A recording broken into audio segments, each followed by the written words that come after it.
1932년 8월 17일 대구에서 태어났습니다. 아버지가 무려 189cm로 현재로 쳐도 매우 장신이었는데 그 유전자를 물려받아 노태우도 당시로서는 큰 키인 178cm까지 성장했습니다. 노태우의 아들 노재현도 185cm로 대대로 장신입니다.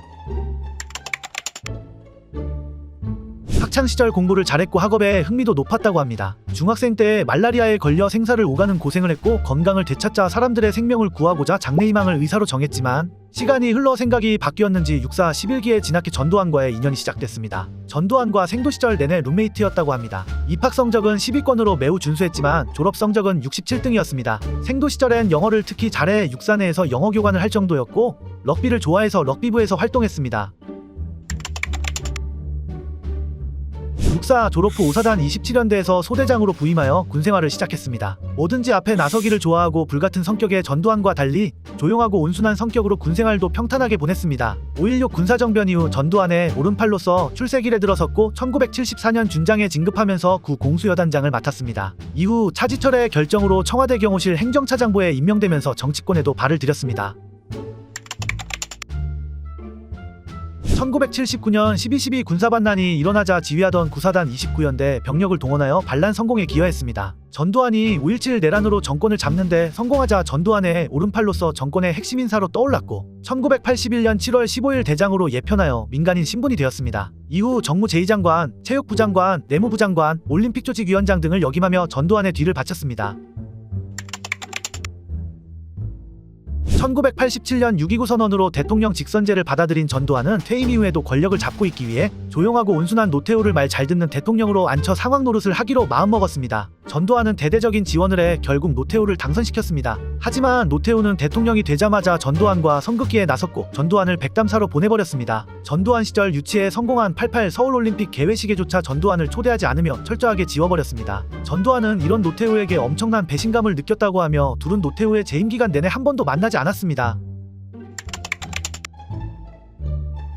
직선제가 된 대통령 선거에서 노태우가 가장 걱정한 것이 바로 군사정권의 이미지였습니다. 아무리 조용하게 뒤만 바쳤다고는 해도 하나회의 2인자였고 전두환의 친구이자 오른팔로서 30년 넘게 옆에 있었던 걸 국민들이 모를 리 없기 때문이었죠. 그래서 노태우는 대선 슬로건을 이 사람 보통 사람입니다. 믿어주세요 로 정했고 자신이 앞선 군인 출신 대통령들과 다른 보통 사람임을 계속해서 어필했습니다. 박정희 정권 시절부터 꾸준히 민주화운동을 하며 민주화의 상징이 되었던 김영삼, 김대중을 누르고 노태우가 대통령에 당선될 수 있었던 것은 이 슬로건이 큰 역할을 했다는 평가입니다.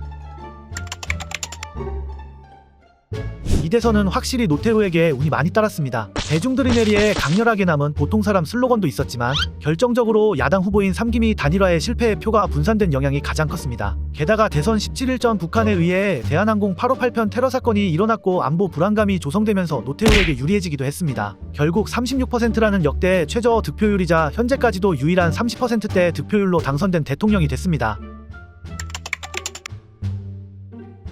전면에 나서기를 좋아하지 않고 유순한 성격인 노태우의 성향은 정치에서도 두드러졌는데 노태우는 전면에서 모든 것을 진두지휘했던 전두환과 다르게 회의와 토론을 통해 해결책을 찾아내는 걸 좋아했습니다. 특히 자신의 선거 상대였던 삼김을 중요한 정치 파트너로 생각해 정치보복을 가하지도 않았고 오히려 만남을 자주 가지며 의견을 청취하려고 노력했고 결국 주 3당 합당을 통해 김영삼, 김종필과 손을 잡았습니다. 또 언론의 자유를 대폭 늘려 보도 지침을 없애고 언론사 설립 요건을 완화해 언론사 수가 크게 늘었습니다. 개그맨 최병서가 자신의 성대모사를 하는 것을 보고는 매우 재밌어하며 앞으로도 계속해도 된다며 허락했고 이때부터 우리나라에서 정치풍자 개그가 시작됐습니다. 노조가 늘어나기 시작하고 최저임금 제도가 도입되면서 임금과 생활 수준도 높아져 1987년 84만 대였던 자가용이 1992년 346만 대로 늘어나며 일가구 일자가용 시대가 열렸습니다. 흔히 단군 이래 최대 호황이라 부르는 우리나라 경제 부흥기는 전두환 임기 말에서 노태우 정권까지를 가리킵니다.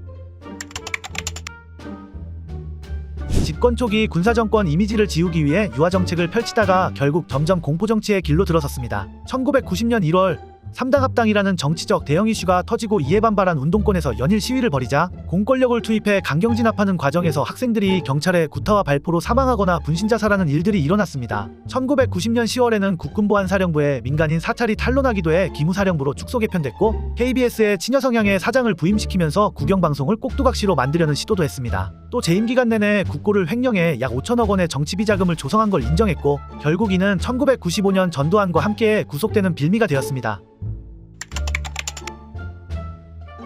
1990년 10월 13일 대통령 특별선언을 통해 범죄와의 전쟁을 선포했습니다. 당시 활개치던 강력범죄에 조직폭력을 소탕하겠다는 목적이었는데 이는 당시 치안이 얼마나 불안했는지를 보여주는 증거이기도 합니다. 대부분의 공권력을 학생 노동시위에 투입하면서 민생 치안에 공백이 생겼고 강력범죄가 하루도 거르지 않고 매일 터져나왔으며 조직폭력, 납치가 기승을 부려 실종자 숫자가 10만 명을 넘었습니다. 노태우 정권 초기는 대한민국 역사상 최악이라 불릴 정도의 치안을 자랑했습니다. 범죄와의 전쟁 선포 이후 강력범죄의 발생률이 눈에 띄게 감소하고 폭력 조직이 거의 뿌리 뽑히면서 치안을 안정시켰습니다.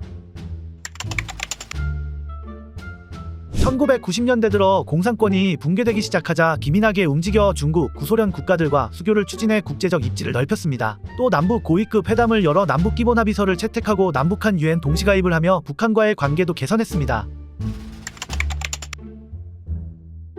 임기를 마치고 퇴임한 노태우는 1994년 6년 만에 전두환과 만나 화해했습니다. 그리고 1995년 나란히 구속되어 재판정에 섰습니다. 이때 죄목은 이랬습니다.